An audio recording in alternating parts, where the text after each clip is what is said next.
இன்னைக்கு ஒரு சூப்பரான ஐட்டம் தான் பார்க்க போறோம். ஒரு சூப்பரான ட்ரிங்க்கு. இந்த ட்ரிங்க்கு பேரு குளு குளு ட்ரிங்க்குன்னு பேர் வச்சிருக்கேன். அதுக்கு கடல் பாசி நல்லா வேக வச்சு இந்த மாரி 3 பவுல்ல ஊத்திக்கலாம். 3லயுமே கலர் ஆட் பண்ணிக்கிறோம். மஞ்சள், பச்சை, சிகப்புன்னு 3 வண்ணத்தையும் ஆட் பண்ணி நல்லா அழகா ஃப்ரிட்ஜுக்குள்ள தூக்கி வச்சு கூல் பண்ணி எடுத்துக்கிறோம். சைட்லயே பால காய்ச்சி எடுத்துக்கலாம். அந்த பால்ல பாதாம் ட்ரிங்க் இருக்குல்ல, அத 2 ஸ்பூன் அதில சேர்த்துட்டு, அது கூட ஏலக்காய் தூள், ஜீனி, அது கூடயே குங்குமப்பூ எல்லாமே சேர்த்து நல்லா கொதிக்க வச்சு, ஆற வச்சு அத தூக்கி ஃப்ரிட்ஜில வச்சிரலாம். கூல் ஆகட்டும். அது சைட்லயே இந்த கடல் பாசியும் ரெடி ஆயிடுச்சு.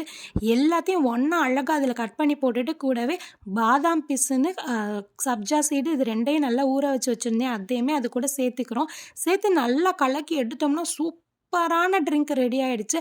நம்ம நோன்பு தொறக்கிற இஃப்தாருக்கு வச்சோம்னா நல்லாருக்கும். நோன்பு தொறந்த வயித்துக்கு நல்ல ட்ரீட்டா இருக்கும். கண்டிப்பா ட்ரை பண்ணி பாருங்க. அட்டகாசமா இருக்கும்.